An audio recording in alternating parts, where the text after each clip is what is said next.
बिस्मिल्लाहिर्रहमानिर्रहीम। अस्सलामु अलैकुम। गुरूर का अंजाम, दो भाइयों की दास्तान।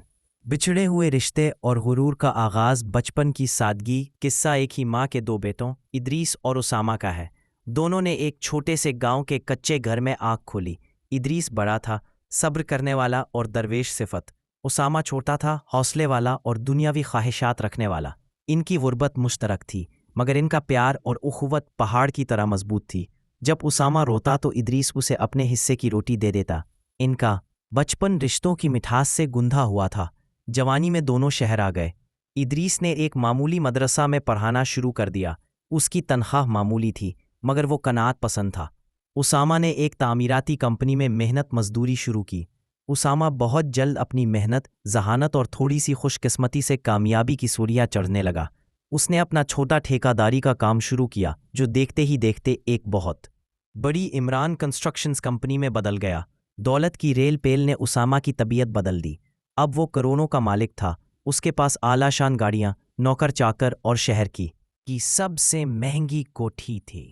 मगर इस तरक्की के साथ ही इसके दिल में गरूर की एक मनहूस बेल ने जड़ पकड़ ली। उसामा ने अपनी पुरानी जिंदगी, अपने गांव और सबसे बढ़कर अपने भाई इदरीस को हकारत की निगाह से देखना शुरू कर दिया।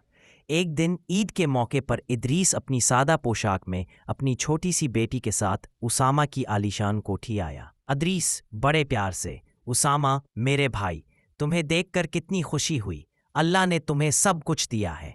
उसामा आंखों में तमस्खर, हाथ में महंगी घड़ी। खुशी तो मुझे भी है इदरीस भाई, मगर आप मेरे बंगले के बाहर क्यों खड़े हैं? अंदर आइए। मगर आइंदा से अगर किसी महंगे फंक्शन में आए तो थोड़ा साफ सुथरा लिबास पहना करें। ये मेरी सोशल स्टेटस का सवाल है। इदरीस का चेहरा फक हो गया। इसके कानों में भाई के ये अल्फाज तलवार की तरह चुभे। इसके हाथ में ईद का छोटा सा तोहफा, एक सस्ती मिठाई का डब्बा, लरस गया। इसने बगैर एक लफ्ज़ कहे मिठाई का डब्बा बाहर छोड़ा और बेटी का हाथ पकड़कर खामोशी से पलट गया। इदरीस के जाने के बाद उसामा ने अपने बाकी तमाम रिश्तेदारों से ताल्लुक़ तोड़ लिया। उसे उनके मामूली हैसियत से शर्मिंदगी महसूस होती थी। उसने एक बड़ी पार्टी में अपने दोस्तों के सामने ऐलान कर दिया, उसामा हंसते हुए, मुझे गुर्बत से नफरत है। मेरे दोस्त सिर्फ वो हैं जो मेरी तरह कामयाब हों। मेरे तमाम गरीब रिश्तेदार, मैं इन्हें जानता भी नहीं। इदरीस ने उसामा के गुरूर को अल्लाह के हवाले कर दिया। वो एक सादा मगर बाइज्जत जिंदगी गुजार रहा था। उसकी बीवी आमना हमेशा उसे समझाती थी कि दौलत आर्जी है, मगर इदरीस का दिल अब भी अपने भाई के लिए तड़पता था। उसामा ने अपनी कोठी को और भी वसी कराया और इसमें एक ऐसा शीशे का कमरा बनवाया जहां से सारा शहर नजर आता था। उसकी हर बात में तकब्बुर झलकता था। एक दिन इदरीस की बेटी शदीद बीमार हो गई और उसे महंगे इलाज की जरूरत थी। आमना ने इदरीस को जोर दिया कि वो एक बार उसामा से मदद मांगे।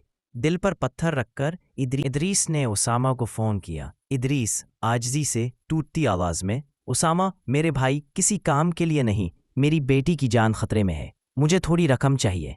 मैं वादा करता हूँ ज़िंदगी भर आहिस्ता आहिस्ता लौटा दूंगा।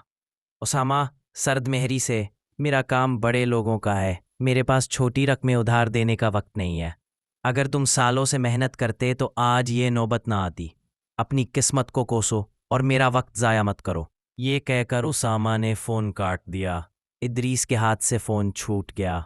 रिश्ता हमेशा के लिए टूट चुका था। गुरूर ने उसामा की अकल पर पर्दा डाल दिया। वो अंधाधुंध खतरे वाले कारोबार में पैसा लगाता गया। वो समझता था कि वो कभी नाकाम नहीं हो सकता, क्योंकि वो उसामा है। लेकिन कुदरत का कानून अटल है। एक रात हुकूमत की तरफ से एक बड़ा छापा पड़ा। उसामा के तमाम गैर कानूनी मुआहदे और काला धन सामने आ गया। उसामा को जेल हो गई। उसकी तमाम जायदाद जब्त हो गई। उसके वो तमाम दोस्त जो उसकी दौलत पर वारे जाते थे, उसे पहचानने से भी इनकारी हो गए। उसकी बीवी और बच्चे जो उसकी दौलत के आदी थे, वो भी उसे छोड़कर चले गए, ये कहकर कि वो एक नाकाम इंसान है। गुर्बत का जायका 2 साल बाद उसामा जेल से निकला। वो अब सिर्फ हड्डियों का ढांचा था। गुरूर टूट चुका था। हाथ में एक फटा हुआ थैला और आंखों में पछतावे के सिवा कुछ ना था। इसका आलीशान बंगला अब किसी और की मिल्कियत था। उसामा गलियों में भटकने लगा। वही शहर, वही सड़कें, मगर अब कोई उसे सलाम नहीं करता था। वो भूखा, प्यासा और बीमार था। उसे समझ आ गया कि दौलत का गुरूर कितना खोखला होता है। एक सर्द रात वो शहर के एक कूड़े के ढेर के करीब पुराने गत्ते के बक्सों में छुपकर सो रहा था। इसामा खुद कलामी में, आह क्या अंजाम हुआ इस इसामा का जो कल जमीन पर पाँव नहीं रखता था, आज इसी जमीन पर कीड़ों की तरह रेंग रहा हूं। ये मेरे गुरूर की सजा है। अगली सुबह इदरीस इसी सड़क से गुजर रहा था। वो सुबह की पहली नमाज के बाद अपने मदरसा जा रहा था। इसकी नज़र गंदे कपड़ों में लपटे एक नहीफ इंसान पर पड़ी। इसने रहमदिली से उसे खाने के लिए कुछ देने का सोचा और करीब गया। इदरीस ने झुककर उसामा को देखा। अगरचे उसका चेहरा पहचाना नहीं जा रहा था, मगर इदरीस का दिल तड़प उठा। उसने गौर से देखा और इसके चेहरे की कुछ पुरानी झलकियां पहचान ली। इदरीस आह भरकर आंखों में आंसू, इस असामा मेरा भाई? असामा ने आंखें खोली, जो सादा कपड़ों में मलबूस था, मगर उसके चेहरे पर एक नूर था जो दौलतमंद असामा कभी हासिल ना कर सका। असामा की आंखों से आंसू बह निकले। वो कुछ बोल ना सका। तौबा और कफारा। इदरीस ने एक लम्हा भी ना सोचा।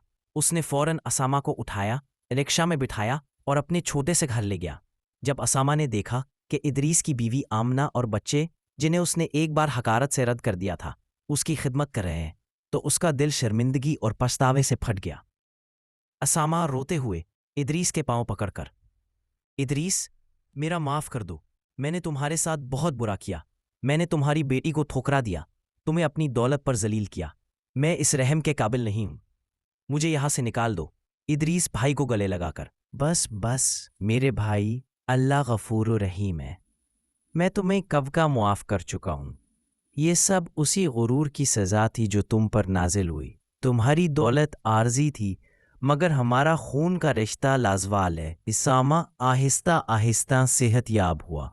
उसने अपनी बकाया ज़िंदगी इदरीस और आमना की खिदमत में और अल्लाह की तौबा में गुजारी।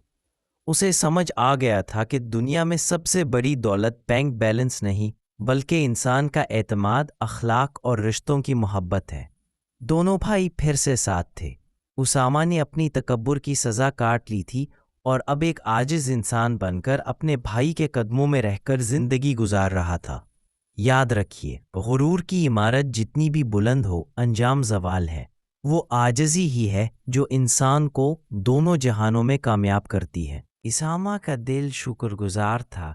वो जान चुका था सुकून, मोहब्बत, खलूस और रिश्तेदारी में ही अकेली ज़ात सिर्फ अल्लाह की ही है। इंसान को किसी न किसी हालत में ही अपनों की ज़रूरत पड़ती है। दोस्तों, इस कहानी में हमारे लिए बहुत बड़ा सबक है। इंसान एक बहुत कमज़ोर मखलूक है। इंसान जब तकब्बुर करता है तो वो ख़ुद को तबाह कर लेता है। इसका नतीजा सिर्फ नुकसान होता है। हमेशा अपने रिश्तों का लिहाज रखना चाहिए। इंसान को हमेशा सच्चा रहा जज़ रहना चाहिए। मुझे उम्मीद है आपने इस कहानी से बहुत कुछ सीखा होगा। अल्लाह आप सबका हामी और नासिर हो, आमीन। कहानी अच्छी लगी हो तो कमेंट बॉक्स में अपनी राय का इजहार ज़रूर कीजिए।